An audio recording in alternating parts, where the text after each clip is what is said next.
Hello guys, मैं आपकी राधिका। हमारे यूट्यूब चैनल पे आप सभी का बहुत बहुत स्वागत है।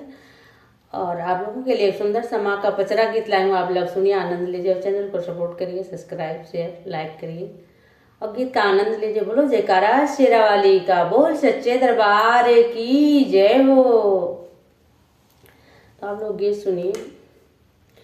गलिया की गलिया घूमिली मयरिया होके करे घरवाना, हाँ के करे घरवाना।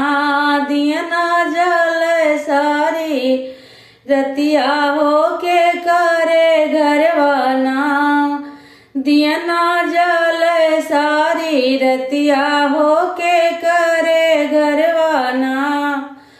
दियना तो जले ओही मालिया के घरवा, हो जवन हो मलियाना, हाँ जवन हो मलियाना। हरवा गूथे सारी रतिया, हो जवन हो मलियाना।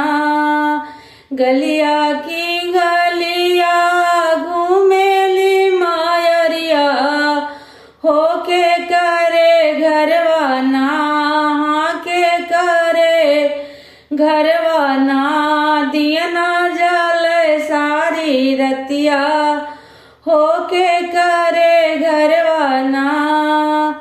दियना तो जले वही कुम्हारा के घरवा, हो जवन हो कुम्हाराना, हाँ जवन हो कुम्हाराना।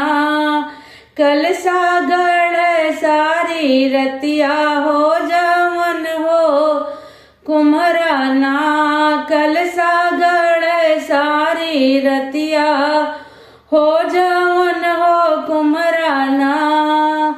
गलिया की गलिया घूमेली मायरिया, होके करे घरवाना, हाँ के करे घरवाना। कल सा दियना जल सारी रतिया, होके करे घरवाना। दियना तो जले वही तिरिया के घरवा, हो जवन हो तिरियाना, हो जवन हो दुखियाना। पूजवा करे सुबह समवा, हो जवन हो तिरियाना। भूखे नौराती बरतवा, हो जवन हो तिरियाना। गलिया की गलिया घूमेली मायरिया, हो करे घरवाना, हाँ के करे घरवाना। दियना जल सारी रतिया, होके करे घरवाना। ते माता का गीत कैसा लगा?